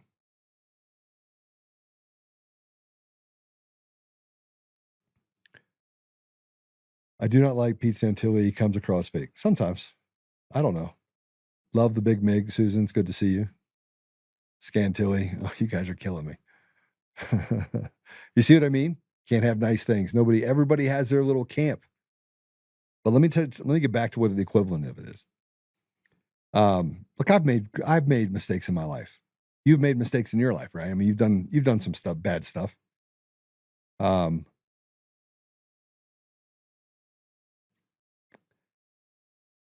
I accept people where they are, not where I want them to be. But you can't watch somebody commit rape and then be like, oh yeah, we probably shouldn't talk about that. They had this whole thing that came out against Turning Point USA. You had a young lady that was basically abused by people in Turning Point USA who walked around acting like they were Boy Scouts. And that girl went through some heavy shit. And the people in Turning Point, including the leadership, all the way up to, his name, did nothing about it. They let it happen. They swept it under the rug, And they let this girl get harassed in ways that, frankly, if you did it to my daughter, I'd drag you behind the car till body parts fell off. And not one person said, I'm done. Maybe they did. Maybe there were some people that said that. But you didn't do anything about it. I mean, I give Pam Bondi a lot of grace. Knowing what I know about the AUSA and other stuff that I know about cases that should go that haven't gone, I question who the AUSAs are and their connections. And when they're married to Supreme Court justices, and you're like, what? State Supreme Court justice, and you're going, well, that checks. So that's why this isn't going forward. And there's a reason why whistleblowers and people come to me and say, Joe, can't say anything. Please don't say anything about who I am, but here's what's happening. And then I'm like, okay. But you have to make a decision on what's important. And frankly, you don't have to like everything that I say. And you don't have to like that I cuss sometimes.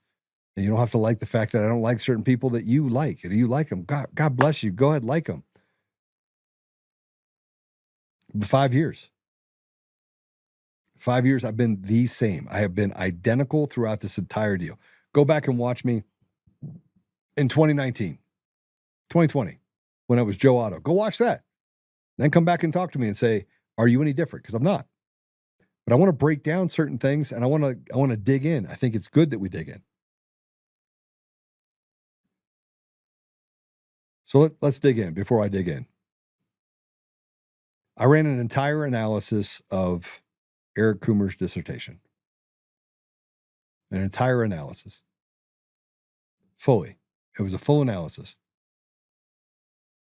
And in this analysis, I asked simple questions and I uploaded information into it.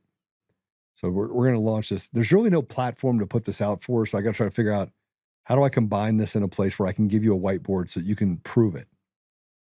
And I uploaded things like the Mesa report that were done by, Mark Cook contributed to it. You had Jeff O'Donnell contributed to it. You had a bunch of people contributed to that. Sean Smith. So I looked at these reports and I took that information. I said, okay, if that's true. And then you have stuff that came in from Garland Favorito, the work that he's done down in Georgia. And you had the information that came out of Nevada. So you have, Ed Solomon. You had all these different people. You have Draza Smith. I love Draza. She's brilliant. You have all of these really good people, right? Notice that there are people that I will talk endearingly about no matter what. Sean Smith, guy is an absolute Boy Scout. So I go through and I grab all this information. He's in Michigan. Matt DePerno. I actually really like Matt DePerno. I don't really care what anybody says. I like Matt DePerno. He was one of the first there. Stephanie Lambert. I love Stephanie Lambert.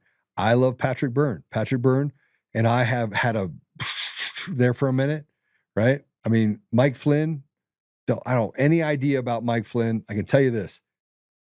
Personally, I don't have any ill will towards Mike Flynn. Joe, his brother, is a saint. The guy's amazing. Joe Flynn is an amazing guy, right? Mike Flynn saying he wouldn't even recognize me if he walked into a room with me. I think that was a lie, but whatever. So these are really good people, right? So I take all that information, I feed it into a system. Now there's 3 layers to that system. The first layer is you feed it you feed it what you're asking it to look at. So here's the dissertation for Eric Coomer. Here's the history of Eric Coomer going back to 2000. And I went back to 2000, period, end stop. And I said, I want you to look at these correlative events that happened. And then in 2005, 2004, he went through a messy divorce with his wife, and the reasons for that. I put all this stuff in the system. And then I go through, his own words, take his own words, use them against him a little bit. And then the timeline of when he started working for the election systems. Okay.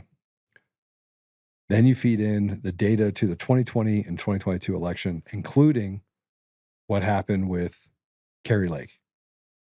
Another person I really like, wish she had a little bit more courage. I don't actually know why she came out against the guy from the Republican Party that ran it and that didn't go anywhere. I don't really understand that. That should have gone somewhere. Regardless, you have Abe as well that ran for office. They stole that election. So I took all that information and I take the cast vote records of what I can actually get a hold of. I'm telling you what process I went through. And then I feed that all in document by document, but you build on it, because if you feed too much information, it'll skip over a ton of it. And then you start to add emphasis to, hey, look in the Mesa County Report 3. Oh, by the way, there's a fourth report. I didn't implement that in yet because, frankly, I'm trying to keep it back on a timeline. I put the stuff in for Tina Peters, what she was charged with, and the circumstances around how she was charged. I even took 2 reports of investigators that worked at the AG's office for Phil Weiser. I fed those in because they were relevant to talking to a guy named Matt Crane. Now, the original questions that I ask are really simple. Those questions are, if giving all of this stuff, and I want to talk about, because Eric Coomer, they said, oh, he just started in 2010. That's not true. Eric Coomer was a chief architect in 2005 when, and in March of 2005, Smartmatic bought Sequoia Voting Systems, right? Bought that system and immediately installed this guy called Eric Coomer. He was a chief architect. Now, you have to know more about Eric Coomer and the fact that he basically was a web dev coder he did websites. So he went from doing websites to going to work for Sequoia Voting Systems. That's that, right? Oh, I forgot about this. Fresh on the heels of being a drug addict, dry heaving on the ground, he gets a cold call in the middle of that after he was clean. Totally not true. It's not how it happened, right? And people familiar with the situation say it's not how it happened. The good thing about Eric Coomer is he loses friends faster than I change underwear. Fast forward, put all this information in, and then you say probabilities. Give me a value. If this man was a chief architect going back to 2005, which, by the way, was a year after, super important, it was a year after Clinton Curtis testified in Congress. Actually, it wasn't even a year later. It was 7 months later.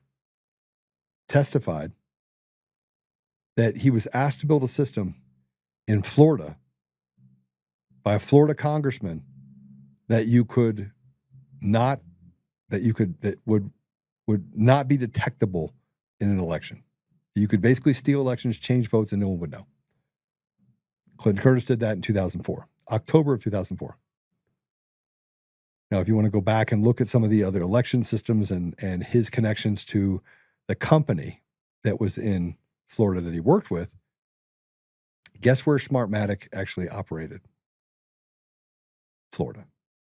Delaware Corporation operated out of Florida. Everything that Nexus is in Florida. All of it. Every bit of it. It's all Florida.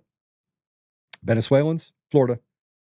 And the company, the initial investment, and the CFIUS, which is the committee that looks into foreign investments and whether or not it was going to be a security issue, they have incredible amounts of leeway. Said, after some massive events, guess who was there? Coomer. So anyway, I fed all this in there. I fed in the foreign information, stuff that I got from people in Mongolia, people that I got from, and the same name keeps coming up everywhere. His name is Eric Coomer.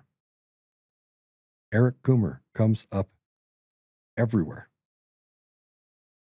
So I'm thinking to myself as I keep going through and gathering more information. And then in 2006, I put in there, I was able to gather some articles and documents and things that that the web had gotten rid of, but were in the archives. And then I had to bookmark them and download them and do all this stuff to make sure that even when I disclose it, because I am disclosing it, that somebody didn't go through and do what they did in 2020 and just delete all of it. Because that's what they did in 2020.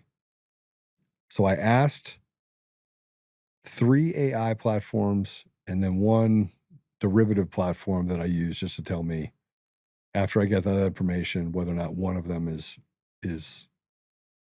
off. And I did 3 so that 3 could tell me what the probability of it being positive is. So I did all that. And then I started looking at some characteristics of Dominion's system versus ES&S versus Smartmatic, and whether or not they use systems and were they ever connected before they came apart. And the answer is yes, they were. And so and then the design features of whether or not it has to all go up to Seidel, they do. And from Seidel, does it go to Edison? Yes, it does. And is there a way that inside of Seidel they could actually manipulate that as well? Yes, they can. So I didn't just look at Dominion and feed this information. I fed it all the way up. But the only single way that you would be able to do the things that they did, the only way, is if you had someone that understood complex algos. If you don't understand complex algorithms, you're out. So I believe the CIA came in and hunted him down. I believe that maybe his father or brother or both or someone else in the family was deeply connected to somebody, because they are very well, it's a family affair, very, very well established in that environment. And they went and said, okay, we're gonna get Coomer a job. CIA is like, this is our guy. He's desperate. Can't really do anything else. He's a drug addict. This is a big opportunity for him. Chief architect.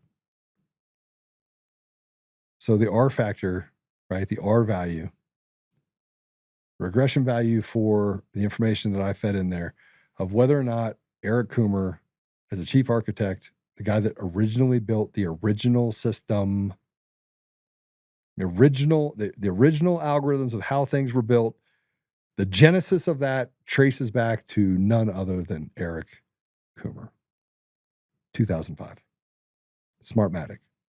Sequoia voting systems. Forced to sell because of inappropriate and largely unethical behavior. Now that happened over and over again. 2006 in Chicago, 2008, 2010 when they were sold to Dominion, which by the way didn't have any, they were sold to Dominion, they didn't have any real history of doing elections either.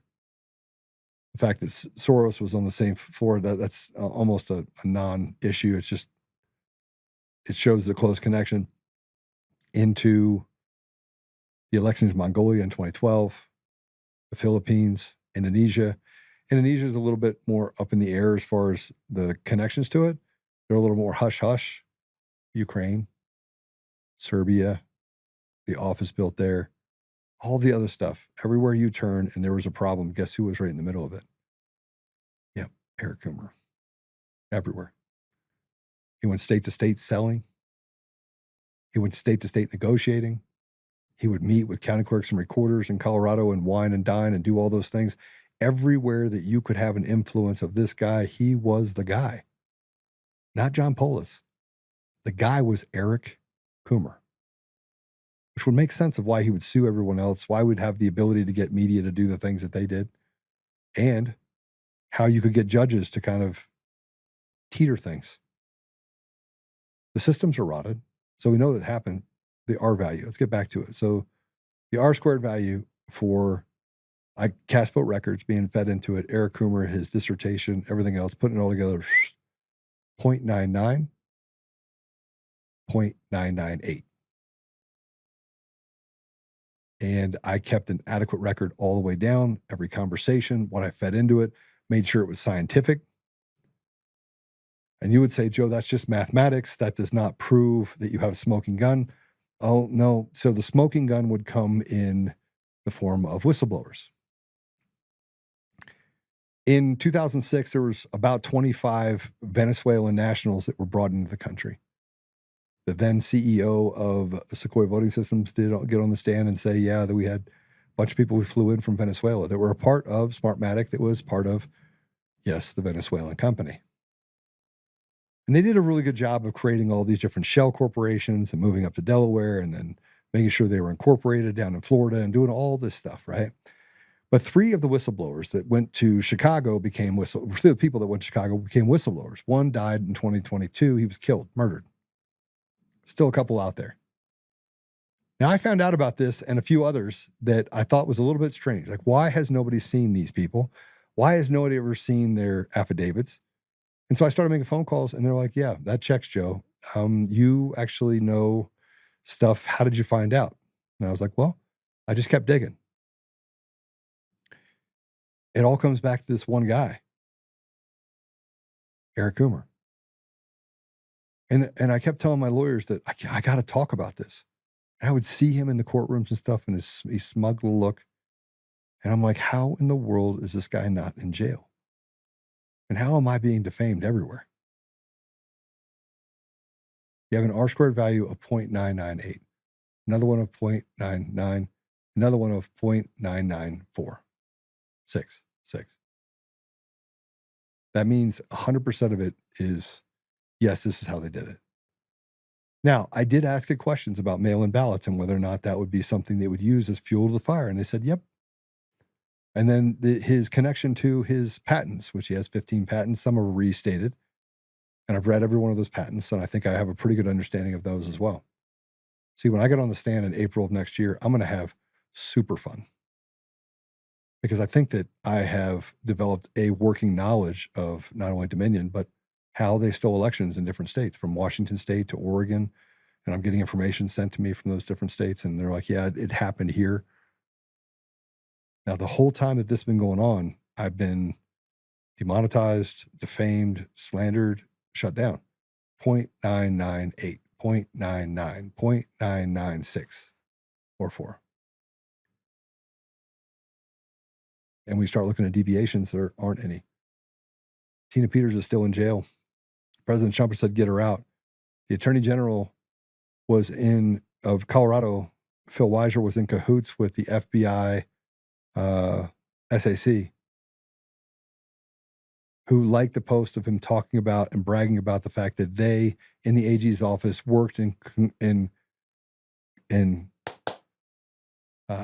conjunction with Dan Rubenstein up in there, and probably the Judge Barrett, in putting Tina Peters in jail for 9.5 years. I feel like I have put a case together, and then as I'm going through this process, that should send these people to prison for the rest of their lives. And in the middle of it, I get told about a case, or at least an allegation, where nearly tens of millions of dollars was used in bribes at the highest level in Colorado. And you would go, and by the way, this isn't conjecture. This is people that are afraid to come forward, and one that is like, oh yeah, well, I can't say anything right now. I'm not allowed. And people that are married to each other, and it is organized crime. So it doesn't surprise me what Pedro said. What surprises me is that I started this with, we got these paper tigers and we got this Con Inc. deal. And I've been defamed by pretty much everyone, even people that are on our side that I've called out for being fake actors, like Javon Pulitzer and others. And sometimes I just lose my cool with people like Santilli. And you can like him or not like him. Can I get up the comments? You can like or not like Pete Santilli. But my issue with him was just based on, what?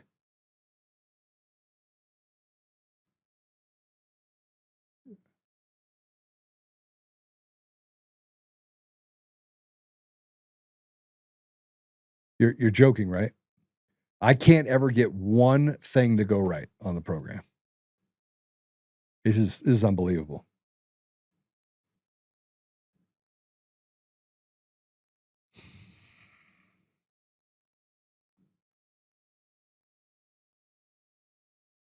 You're saying Rumble kicked us out?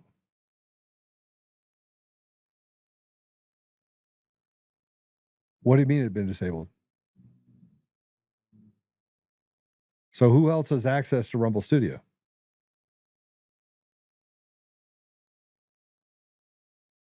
Okay. All right, I'm done for the day. I want you to cut out people's access to the back end, rewrite the entire thing if you have to, and make sure no one else can get access to it. There are 2 logins, one for Untamed and one for Conservative Daily. And then I'll have a talk with Chris about access and who did get access to it.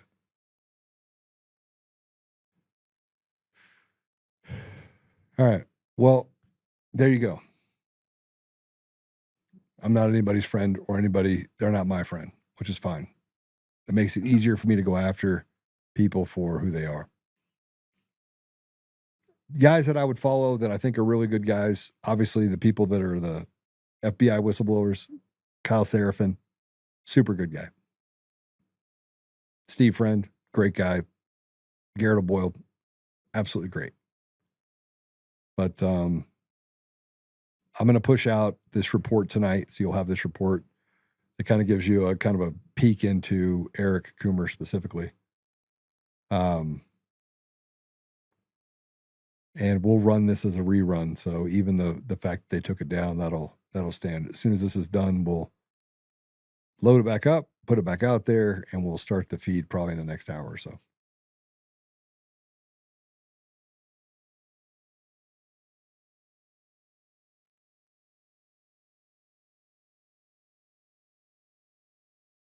Are you serious? Can people hear what you just said to me? Go on and tell people what you just said to me.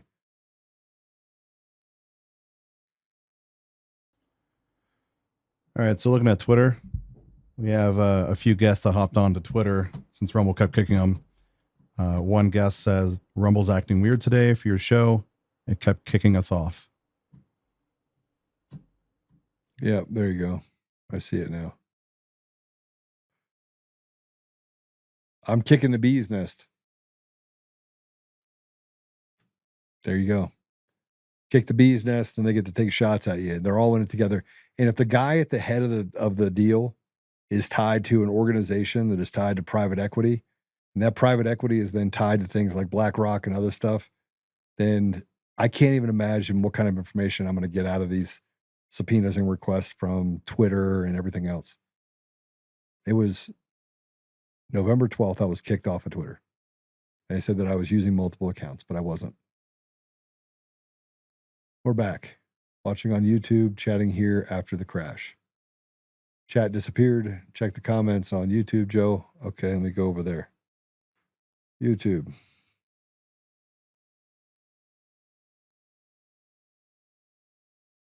Hopefully I don't get kicked off there. There we go. Comments there.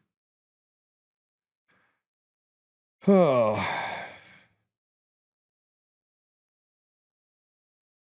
Okay. There's people watching on now. All right. So I just want to say this. I just gave you a lot, kind of a crap sandwich. You know, somebody asked what Dave Clements is doing. He is working harder now than I think he's ever worked before.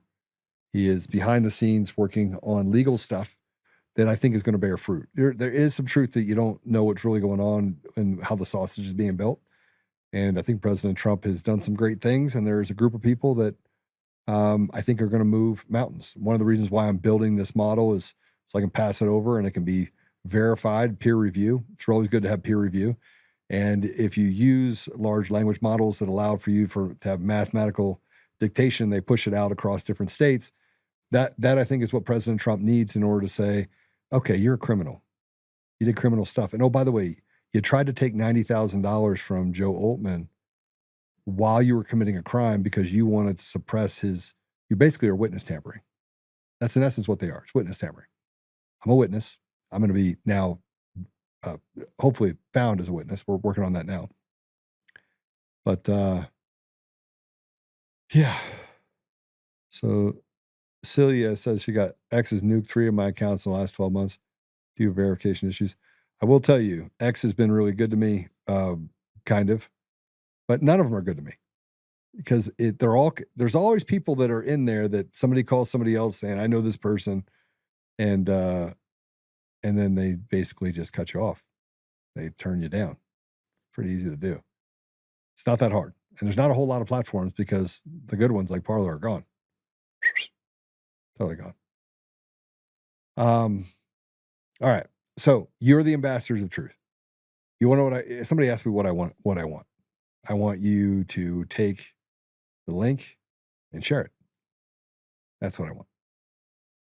I want you to amplify it to break the back of those people that don't want to amplify it. We ran the show over and over again on reruns. And I think it was in one case, almost 12,000 people on one channel on Rumble and some 30,000 total, 40,000 total extra people from rerunning it on a live deal. And you'd say, well, why'd you do it? It's because I already know that they're stopping me. So why is it the same number of people show up on all the streams across the board? I know. It's pretty crazy. Pretty crazy stuff. All right. So let's go ahead and say that this, with God, everything is possible. Without God, nothing is possible. And, we're going to speak the truth, period. Sorry. It is what it is. I want to thank Pedro for coming on. We have a great guest coming up tomorrow. The information you get on this report that I'm putting out tonight, it'll be an article. I think I probably should do something and put it into a, what's it called? What's that thing called? Where you write an article? I think we have an account. We have an account? Substack. Yeah. Yeah, I talk about the stolen movie revenue. So let me say that real quick. Mike was grifted too, but he just used other people's money to complete the grift. OPMs. Cannonball says, Joe, you are the same dude that I started watching over 5 years ago, and I'm proud to call you my brother. I am your brother. Thank you. I'm going to tell you that it's going to get a little bit more, it's going to get more jagged because I'm just going to start spewing it. We're going to look at policy changes, things that are done. We're going to, it's going to be crazy. It's going to be crazy. So you want to do something that doesn't cost you anything, you can push the message. That's what you can do. You can break the back of the devil. How about that? All right, let's pray. Father God, I am so grateful to be here. I'm grateful for the voice that you've given me, the courage you've given me, and I'm grateful for the mind that you've given me. I'm also grateful for the mind you've given so many others, and for the gifts and for the pathways you put them on. I'm grateful for President Trump. I'm grateful for President Trump in a lot of ways, but mostly because he has been an example of how you should stand up, say something, see something, walk a path that frankly is going to be jagged and filled with persecution, but that ultimately you can come out the other end. It's a example of hope, Father, and of your grace towards us. Father, I'm grateful for I'm grateful for the people that are in leadership that are doing right by the American people. And for those that stand up and speak on a podcast or however they speak, that have done amazing things in their communities and in the country, even the ones that many times go unseen. Father, I ask you to bless us with the ability to have courage, but also have humility. And to make sure, Father, that we're doing this for the right reason. I'm grateful, Father, for this time. And I just ask you to give those people that are listening the comfort and the discernment so that they can see right from wrong, left from right.